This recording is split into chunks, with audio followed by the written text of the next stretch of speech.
Hello, my name is George Lucia. We're on my roof on Palomar Mountain, San Diego County at 6,000 feet. In 2007, we had the Pumatra fire during the San Diego fire siege, and it affected Palomar Mountain and all the adjacent areas.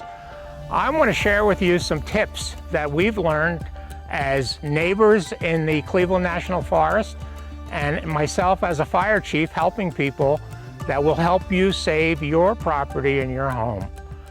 On the roof of my house behind me, you can see a water sprinkler system that I've installed to help protect my home in the event of a wildfire from sparks and embers. We have learned that the sparks and embers from a fire that travel far ahead of the actual fire front land and ignite all new fires. They're the most dangerous part, and 95% of the homes burn down from just sparks and embers. Only 5% will be affected by an actual fire front. This particular system is something you can do yourself with parts that can be bought on Amazon. It can be hooked to your domestic water or to your irrigation system on the outside.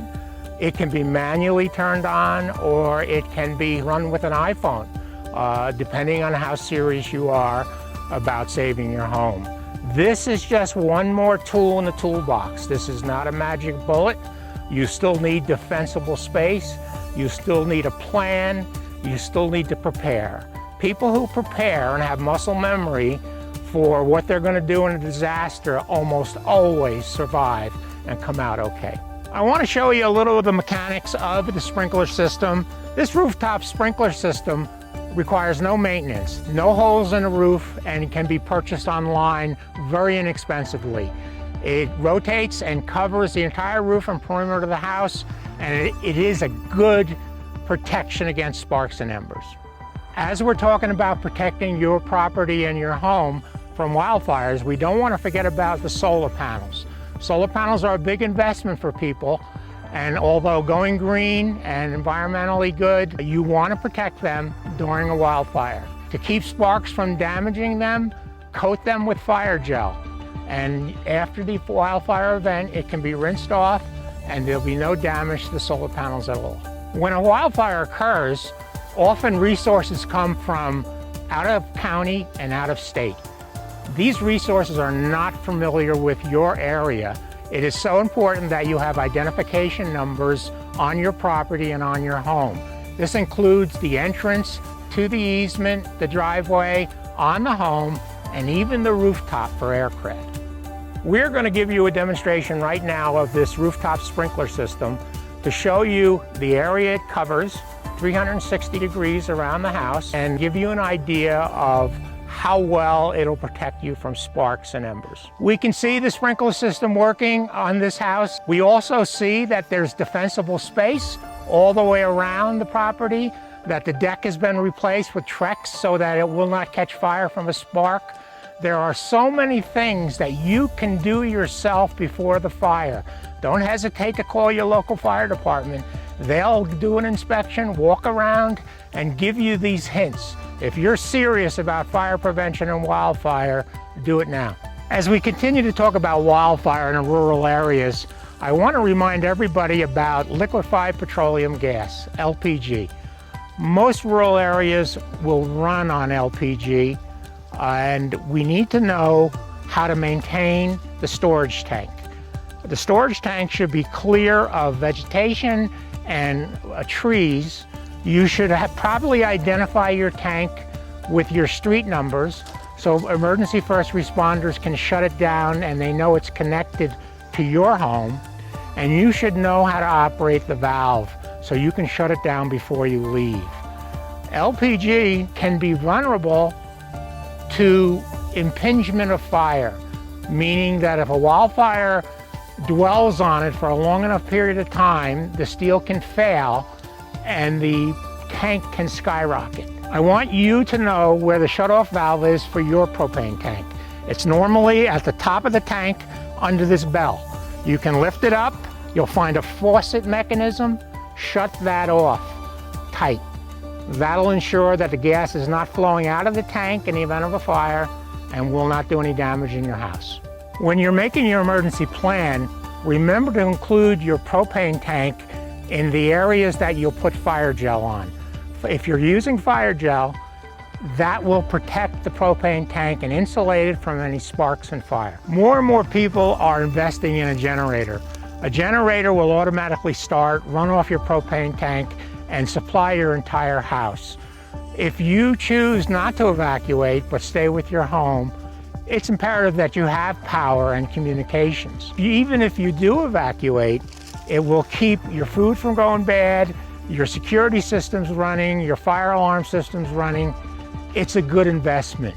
As we continue to talk about important things on your list for wildfire emergency, I want to remind you just a little bit about the red flag warning and what it involves. The red flag is a combination of high temperatures, high winds, and low humidity. Low humidity, or RH, fosters a spark to grow into a large fire. We've looked at the roof sprinkler system, and during my experiments with it, on a low humidity day, when the RH was below 10, we took readings around the house to confirm that. Then we ran the sprinkler system until the sides of the house were wet and the humidity went up to 60%. 60% will almost guarantee that a spark will not ignite a new wildfire.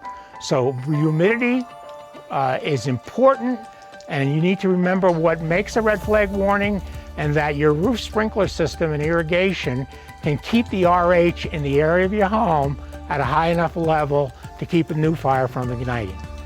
Another tip in your wildfire preparedness plan is to know your emergency power shutoff and be familiar with it. Make sure you have the street numbers of your house on it to identify it for first responders in the event they have to shut off the power for your house. And you be familiar with the inside of it and where the main breakers are in the event that you have an electrical emergency and you need to cut the power off. One of the problems during a wildfire is communications goes away. It's so important that you stay in touch with emergency services and your loved ones. We lose landlines and cell service. Cell service may work great on normal times, but emergency services gets priority during a wildfire. You may not get a dial tone, you may not be able to get through. You can't depend on cell service. We're going to talk just a little bit about ham radio and citizen band. There are radios out there for the average person to communicate with emergency facilities and neighbors, and it's something that you might want to think about investing in. People can easily get a simple ham license or a citizens band license so that you can operate these radios. Think about emergency communications. Think about how you're going to talk from your home when everybody else is trying to talk at the same time and systems go down due to power interruption and wildfire. You may also want to invest in a more powerful base station for your home with a large external antenna that will give you more range. You can be able to talk to your neighbors from inside the house for a longer distance. And now we're going to talk a little bit about fire gel. If you've heard about fire gel, it's a product that you can put on combustible materials, your house, vegetation, propane tanks, vehicles, anything that you want to protect from fire. Fire gel is made up of a base of canola oil and super absorbents. The best analogy I'd like to give you is think of a baby diaper that absorbs water or moisture from a baby. This is the reversed effect. This mixture in a concentrate is mixed with water through a garden hose and sprayed on what you want to protect.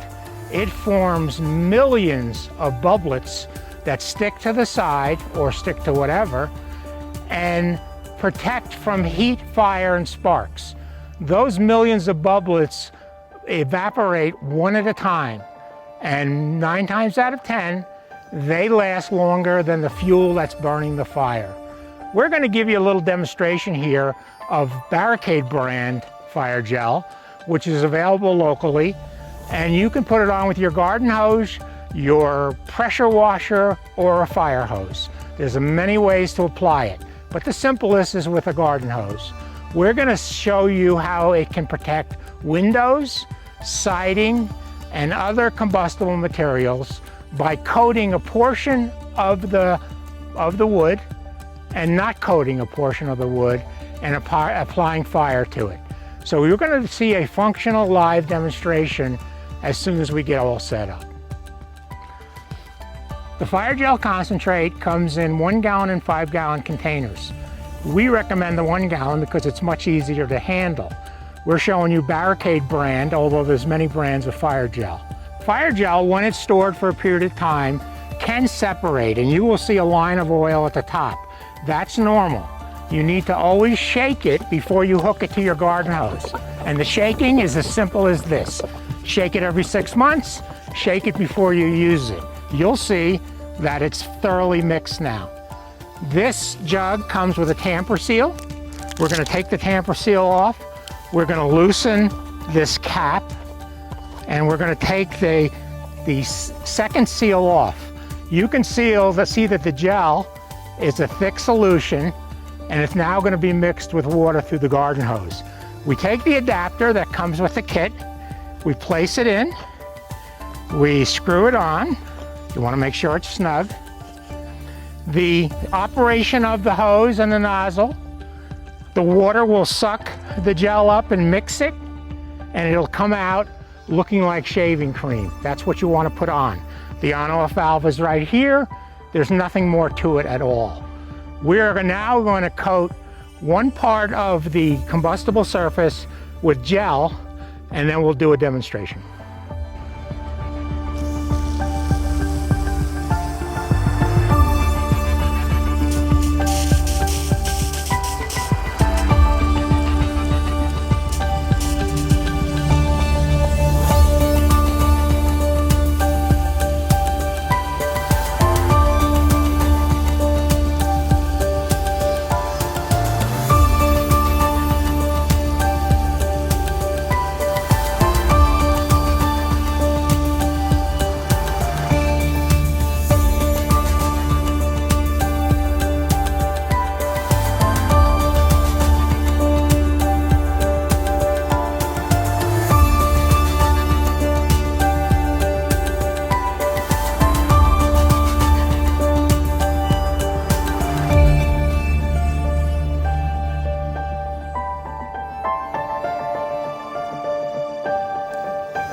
We have seen a demonstration of fire gel concentrate when mixed with a garden hose water and protecting combustibles similar to your house or what might be on your property.